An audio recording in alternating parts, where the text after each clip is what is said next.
Hello, this is Morel Bernard with the continuation of the story Nirvana, Knowledge, Wisdom, the journey of Siddhartha. The journey of Siddhartha, and last words were, you don't beat him, you don't punish him. Talking about Siddhartha's son. And by the way, please subscribe to the channel and please share these videos. Thank you very much. Appreciate it. Okay, let's continue. No, Vasudeva, I don't do any of this. I knew it. You don't force him, don't beat him, don't give him orders, because you know that soft is stronger than hard. Water stronger than rocks. Love stronger than force. Very good. I praise you. But aren't you mistaken in thinking that you wouldn't force him, wouldn't punish him? Don't you shackle him with your love? Don't you make him feel inferior every day, and don't you make it even harder on him with your kindness and patience? Don't you force him, the arrogant and pampered boy, to live in a hut with two old banana eaters, to whom even rice is a delicacy, whose thoughts can't be his, whose hearts are old and quiet and beat in a different pace than his? Isn't forced, isn't he punished by all this? Troubled Siddhartha looked to the ground. Quietly, he asked, "What do you think should I do?" Vasudeva replied, "Bring him into the city. Bring him into his mother's house. There still be servants around. Give him to them. And when there aren't any around anymore, bring him to a teacher. Not for the teaching's sake, but so that he shall be among other boys and among girls, and in the world which is his own. Have you never thought of this?" "You're seeing into my heart," Siddhartha spoke sadly. "Often I have thought of this, but look, how shall I put him, who had no tender heart anyhow, into this world? Won't he become exuberant? Won't he lose himself to pleasure and power? Won't he repeat all of his father's mistakes? Won't he perhaps get entirely lost in samsara?" Brightly, the ferryman's smile lit up softly. He touched Siddhartha's arm and said, "Ask the river about it, my friend. Hear it laugh about it. Would you actually believe that you had committed your foolish acts in order to spare your son from committing them too? And could you in any way protect your son from samsara? How could you? By means of teachings, prayer, admonition. My dear, have you entirely forgotten that story containing so many lessons, that story about Siddhartha, a Brahman's son, which you once told me here on this very spot? Who has kept the Samanan Siddhartha safe from samsara, from sin, from greed, from foolishness? Were his father's religious devotion, his teacher's warnings, his own knowledge, his own search able to keep him safe?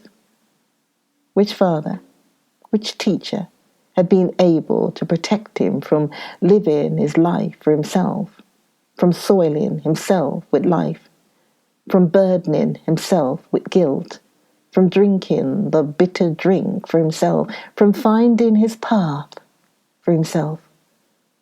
Would you think my dear, anybody might perhaps be spared from taking this path. That perhaps your little son would be spared because you love him, because you would like to keep him from suffering and pain and disappointment. But even if you would die 10 times for him, you would not be able to take the slightest part of his destiny upon yourself. Never before Vasudeva had spoken so many words. Kindly, Siddhartha thanked him, went troubled into the hut, could not sleep for a long time. Vasudeva had told him nothing he had not already thought and known for himself, but this was knowledge he could not act upon. Stronger than the knowledge was his love for the boy. Stronger was his tenderness, his fear to lose him. Had he ever lost his heart so much to something? Had he ever loved any person thus blindly, thus suffering, thus unsuccessfully, and yet thus happily? Siddhartha could not heed his friend's advice. He could not give up the boy. He let the boy give him orders. He let him disregard him. He said nothing and waited. Daily, he began the mute struggle of friendliness, the silent war of patience. Vasudeva also said nothing and waited, friendly, knowing, patient. They were both masters of patience.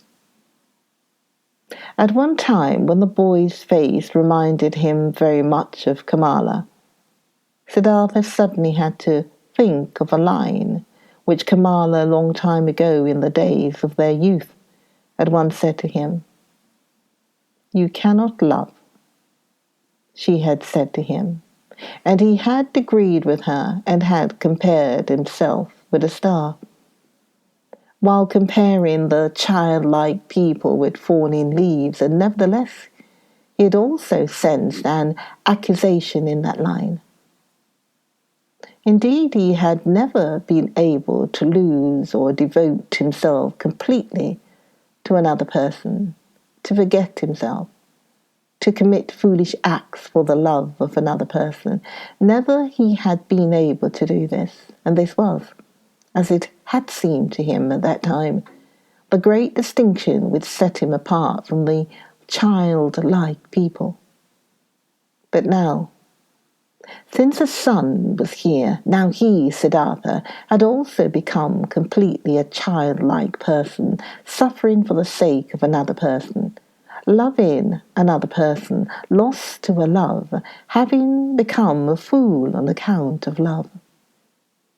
Now he too felt, late, once in his lifetime, this strongest and strangest of all passions suffered from it, suffered miserably, and was nevertheless in bliss, was nevertheless renewed in one respect, enriched by one thing. He did sense very well that this love, this blind love for his son, was a passion, something very human, that it was sansara, a murky source, dark waters. Nevertheless, he felt at the same time it was not worthless, it was necessary, came from the essence of his own being. This pleasure also had to be atoned, for this pain also had to be endured. These foolish acts also had to be committed. Through all this, the son let him commit his foolish acts, let him court for his affection, let him humiliate himself every day by giving in to his moods. This father had nothing which would have delighted him, and nothing which he would have feared. He was a good man, this father, a good, kind, soft man, perhaps a very devout man, perhaps a saint. All these were no attributes which could win the boy over. He was bored by his father. who kept him prisoner here in this miserable hut of his. He was bored by him, and for him to answer every naughtiness with a smile, every insult with friendliness, every viciousness with kindness, this very thing was a hated trick of this old sneak. Much more, the boy would have liked it if he had been threatened by him, if he had been abused by him.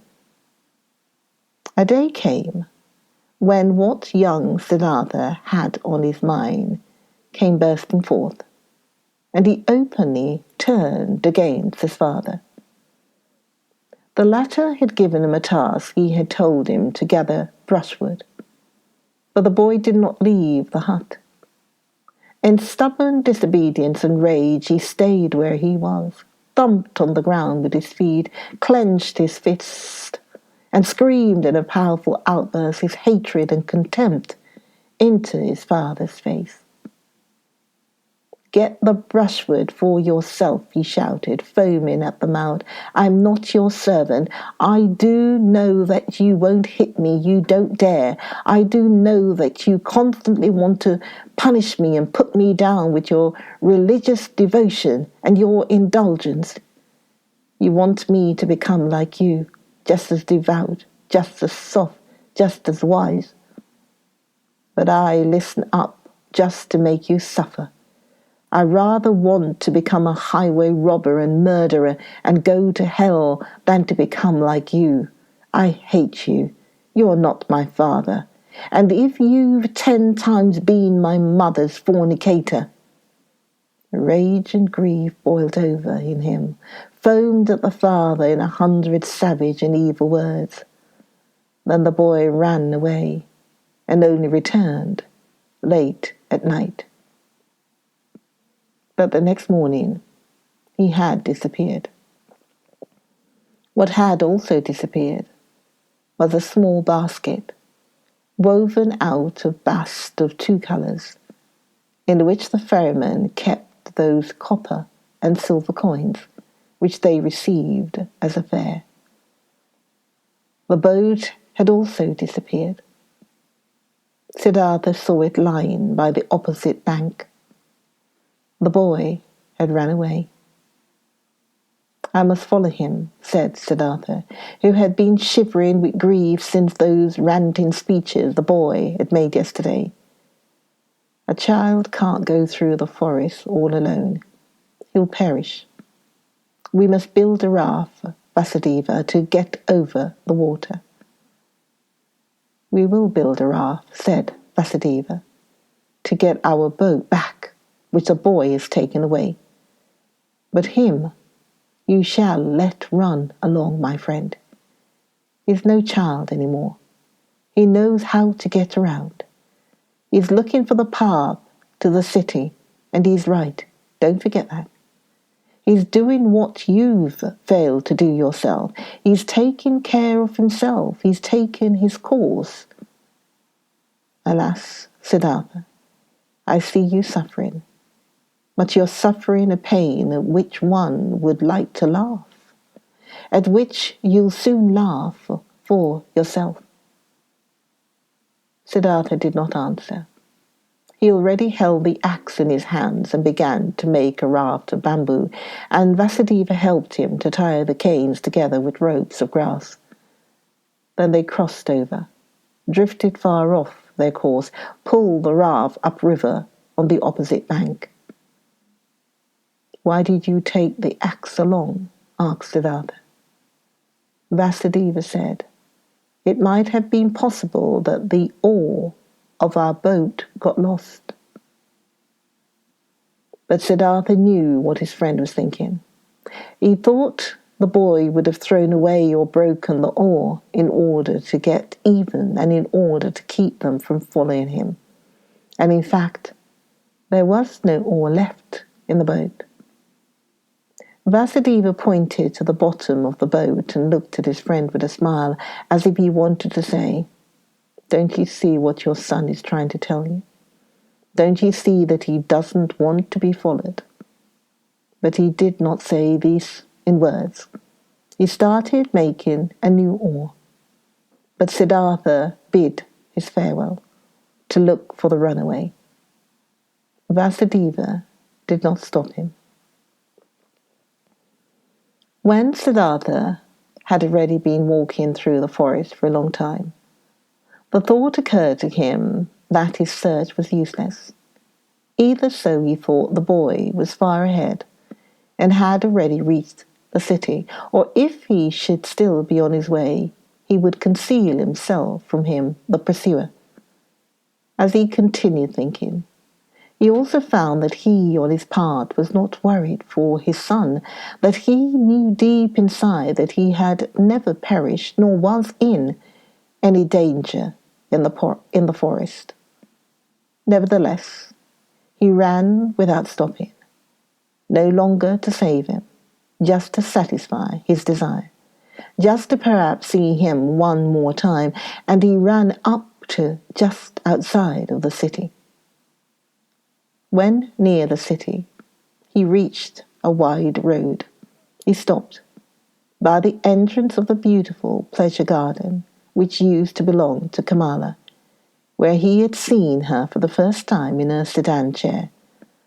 The path rose up in his soul. Again he saw himself standing there, young, a bearded, naked samana, the hair full of dust. For a long time Siddhartha stood there and looked through the open gate into the garden, seeing monks in yellow robes walking among the beautiful trees.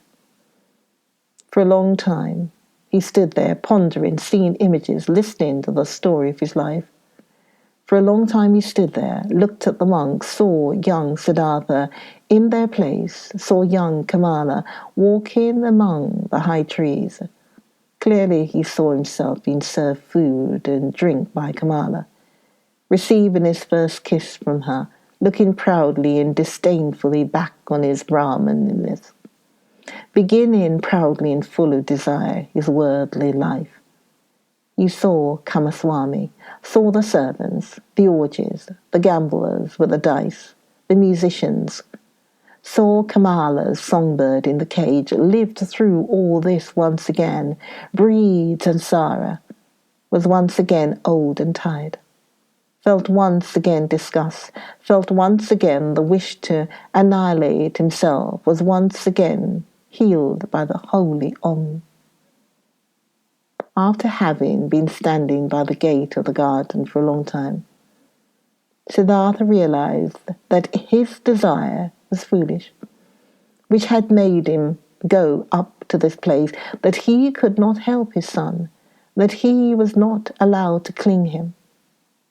Deeply, he felt the love for the runaway in his heart, like a wound, and he felt at the same time that this wound had not been given to him in order to turn the knife in it, that it had to become a blossom and had to shine.